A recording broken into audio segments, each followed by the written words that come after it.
Have you ever had a moment when just a few words changed the entire course of your life? Words so simple yet so heavy that they echo in your mind long after they've been spoken? This is a story like that. It's about a boy, a father, and the last words that were said. Words that became more than memory. Words that became a lifetime.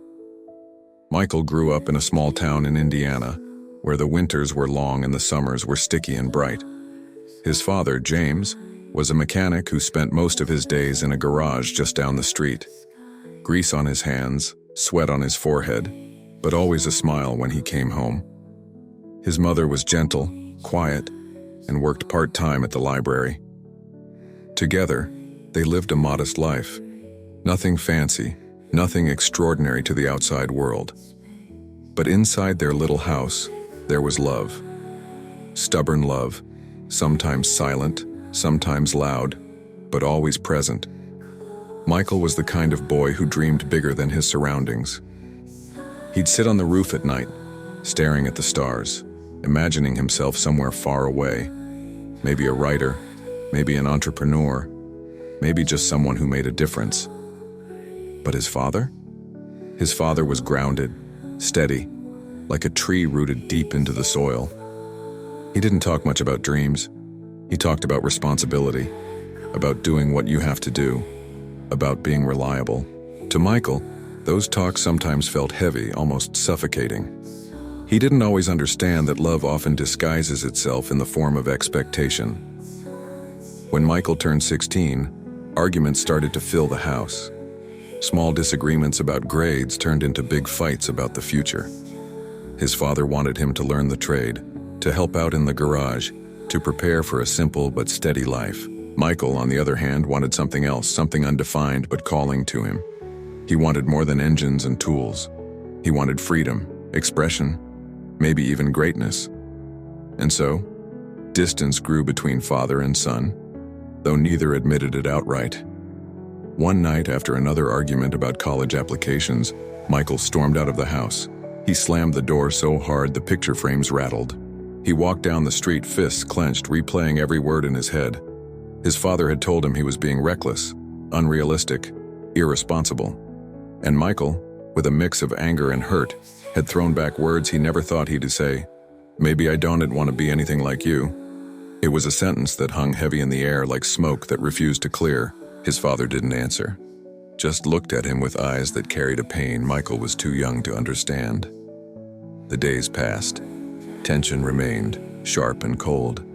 They spoke, but only about necessities. The warmth that once lived in their home seemed to have slipped out quietly, leaving an emptiness neither of them knew how to fill. And then one evening, everything changed. Michael was at school when the announcement came over the intercom. His name, his urgent call to the office. His heart pounded as he entered the room and saw the principal standing there, face solemn, eyes soft. "There's been an accident," the principal said. "Your father..." The rest of the words blurred into echoes. A car crash, a storm. The details didn't matter. All that mattered was that his father was gone. Grief doesn't arrive like thunder. It seeps in quietly, then floods every corner of your being. Michael stood in the hospital room, staring at his father's still face, machines silent around him. And all he could think about were the last words he had spoken. "Maybe I don't want to be anything like you." He wanted to take them back. He wanted to rewind time. But life doesn't hand out second chances like that. The words had been said, and now they were a weight he thought he'd carry forever. But then something unexpected happened. When his mother gave him a small envelope weeks later, something his father had left in his locker at the garage, Michael opened it with trembling hands. Inside was a note, short, written in messy handwriting, smudged with oil stains. It read, "You don't have to be like me. You just have to be you, and I'll always be proud of that." Michael read it again and again, tears falling onto the paper. His father had never been good with words, never one to write much of anything. But these words, these were his last gift. They were not just words, they were permission. They were love disguised as understanding. They were freedom, the very thing Michael had been yearning for. From that day forward, Michael carried the note in his wallet. Whenever he doubted himself, whenever he felt lost, he pulled it out. It became his anchor and his compass. The last words his father had said, not in voice but in writing, shaped him in ways he could never have imagined. They became a lifetime. Years passed. Michael left the small town. He went to college, then started a business, then wrote books about resilience and growth. He became the man he always dreamed of being. But he never forgot where he came from, and he never forgot his father's words. He built his life not in defiance of his father, but in honor of him. Because those last words weren't just about pride. They were about unconditional love, the kind that doesn't try to control you, but instead frees you. And maybe that's the lesson hidden inside this story. Too often we get caught up in the conflicts we have with the people we love. We say things in anger. We misunderstand.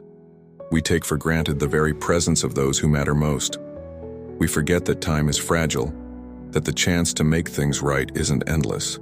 But when all is said and done, what remains are the words we leave behind, and the love those words carry. So let me ask you, if today were the last day you had to speak to someone you love, what words would you choose? Would you waste them on pride, on stubbornness, on anger? Or would you choose words that heal, words that lift, words that last a lifetime?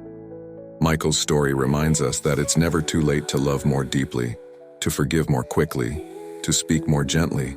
The last words you say might become the ones someone carries with them forever. Choose them wisely.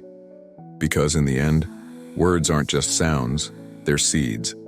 And what you plant today could grow into someone else's strength tomorrow.